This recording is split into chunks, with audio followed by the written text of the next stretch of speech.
Sparkle Squad, this is Monica and I am working with those little witch hat beads that I got from BeeBeeCraft and some of those little fabric pendants. So I'm thinking I'm going to turn these into little witches. I have put a head pin, I've straightened them out and put them in there. I'm trying to coordinate the colors with the pendants with the cloth on them. I'm going to take some of this Aleene's Jewelry Metal Glue and use that onto the head pins and put them back into the gemstone beads. And then I can cut off that little tip and then stick that down into the cloth here, or I can just make a loop on the end of that and use a jump ring to connect the two pieces.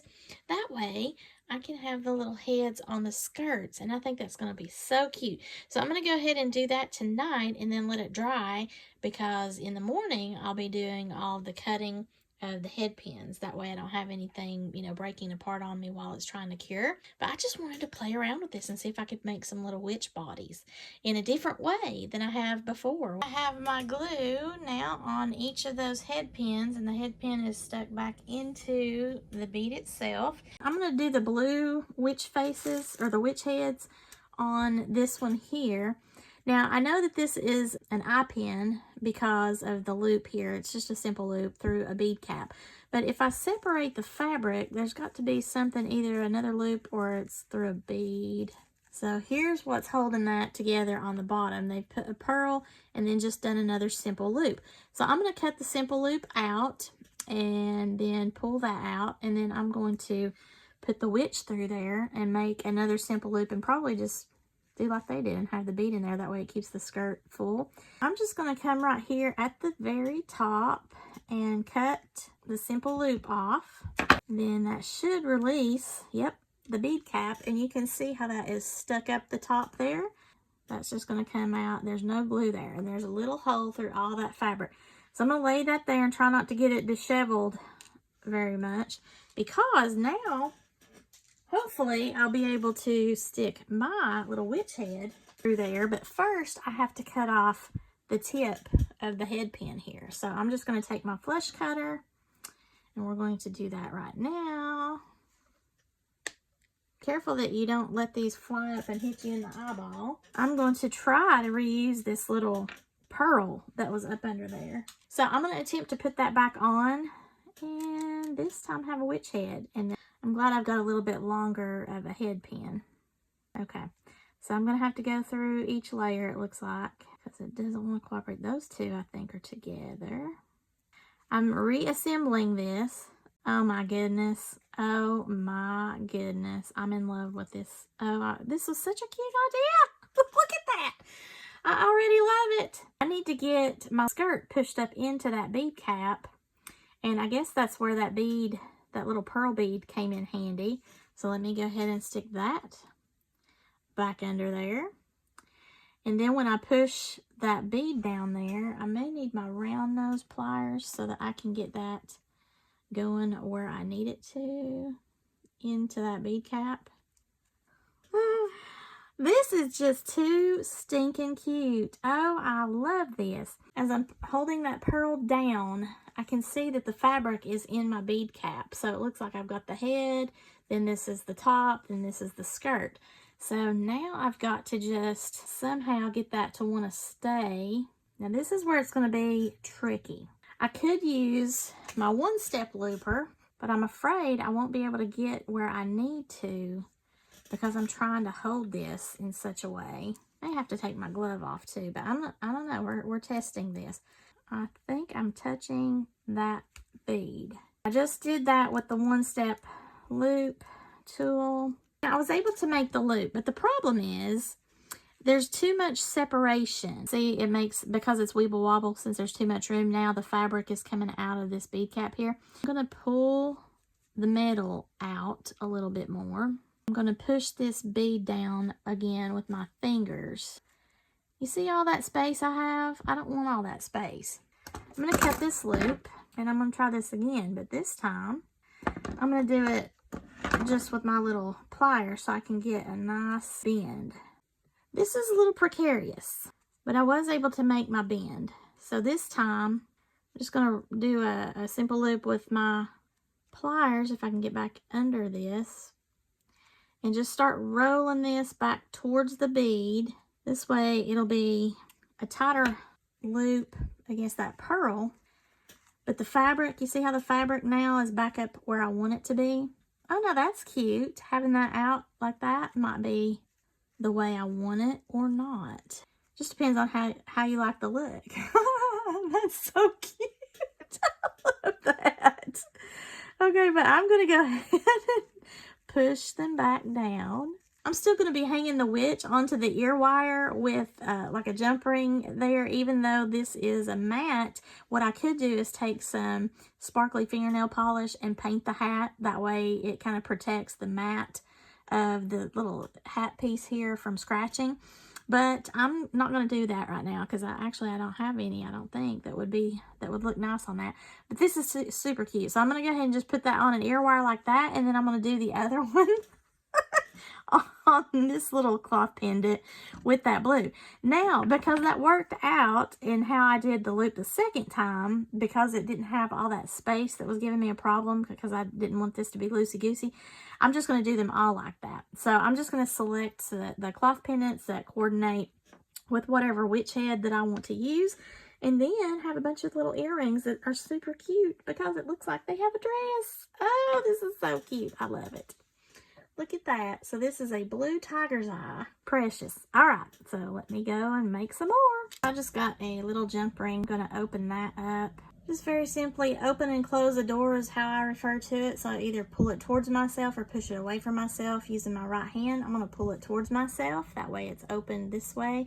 You don't want to do it side to side because that will cause the circle to misshapen and lose its strength, and you don't want that. So I'm not going to put this directly onto the witch hat just yet. I'm going to grab hold of my ear wire. Because I want the ear wire to have that loop be front facing, that's what everybody's going to see coming out of the ear. I want to be mindful how I'm going to grab hold of my witch. So the front of my witch is here. And that's also how I want my loop, so that when I bring this up, yep, that'll work. I have to talk myself through it. Then I'm going to close the door, trying not to get hold of the witch hat, but close it so I'm pushing it away from myself this time. Give it a little squeeze, and hopefully, did I do it the right way? Yep.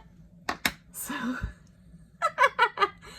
I've got it on the ear wire. I'm going to go ahead and do the second one like that and show you the pair, and then I'm just going to do the rest of them like that off camera and then show you the whole set. But these are so adorable.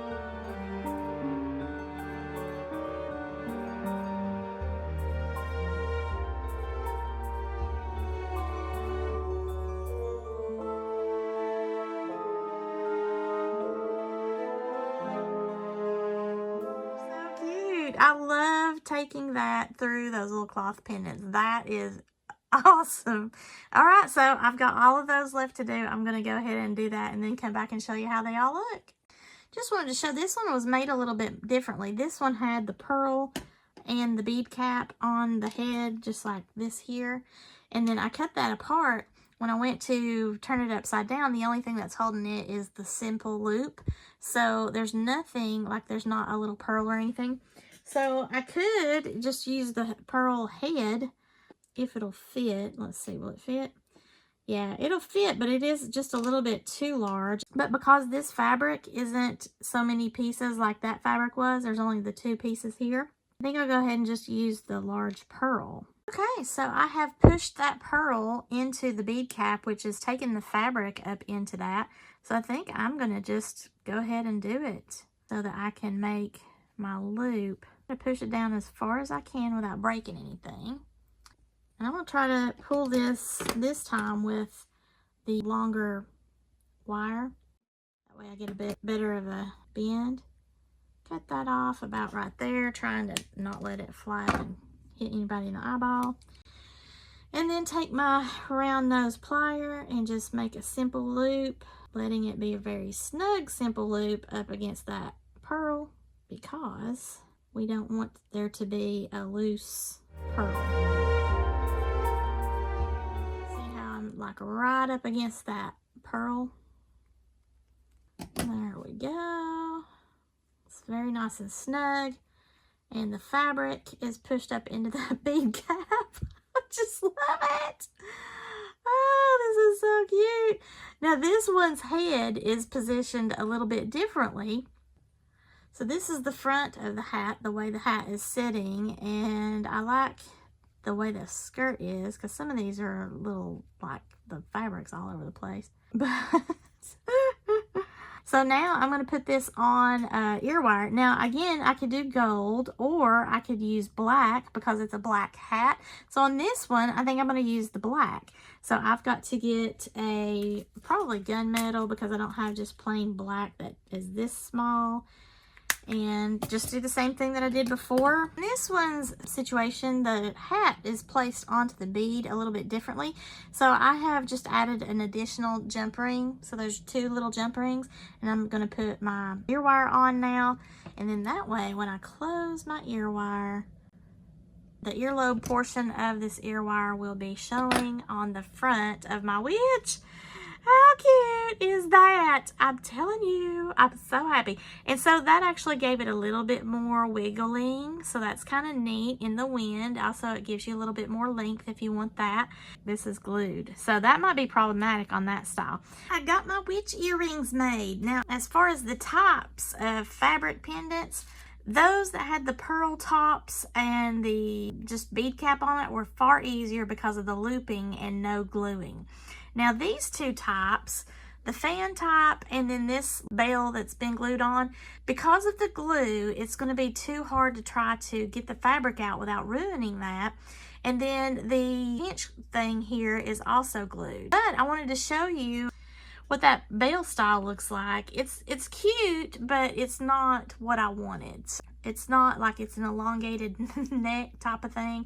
Now you could do some bead work, maybe go around the neck all the way down to the bell, or you could add some wire work, whatever you want to do if you just want it fast and easy to just make the loops and stick on there.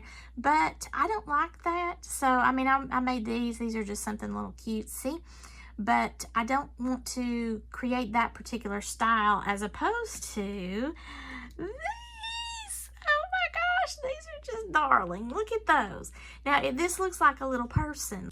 So I don't know if you remember from the first video, the haul video that I did, but all of these different types of cloth pendants, one of them had the little pearl and the bead cap, and then the other one just has a bead cap. So both of these styles right here are the best in order to cut those loops and be able to utilize the pearls to kind of fill in the bead caps to keep the skirt area puffed out. But the other 2, the fan style and then these glued on bells, they are not going to be the look that I want. So we've got the blue and we've got this cute spicy one here. And then we have the green. This is my little Wizard of Oz witches. Now, I don't have any of the fabric that's just the black, but, you know, when you're taking these apart, if you wanted to just use the black and the black, if you're able to with all of the fabric. Otherwise, I mean, to me, it just looks like the witch has a little white petticoat under there, so I'm fine with that. So that's a different style of witch earrings, and I am just thrilled to pieces with those because they are spooktacular, guys.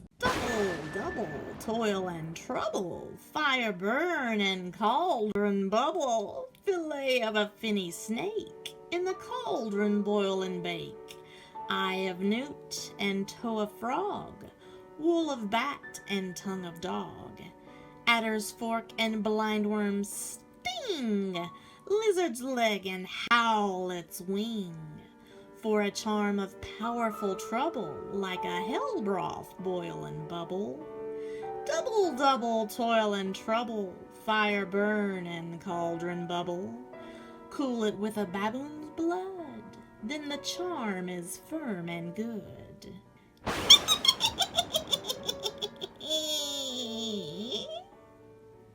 That concludes my BeeBeeCraft tutorials from the supplies that I received from them. Of course, I have leftovers, so I'm sure I will be creating even more. So again, if you're not familiar with BeeBeeCraft, they do have a YouTube program that you can participate in and be able to review items such as what I'm doing.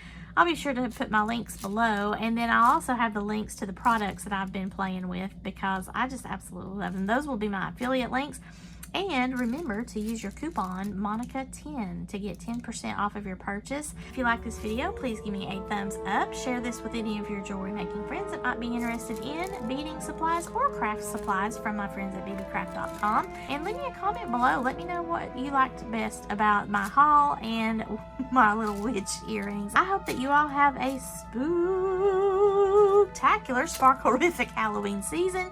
If you've not already done so, please subscribe to my channel. And as always, thank you all so much for watching and have a sparkle-rific day, y'all. Bye!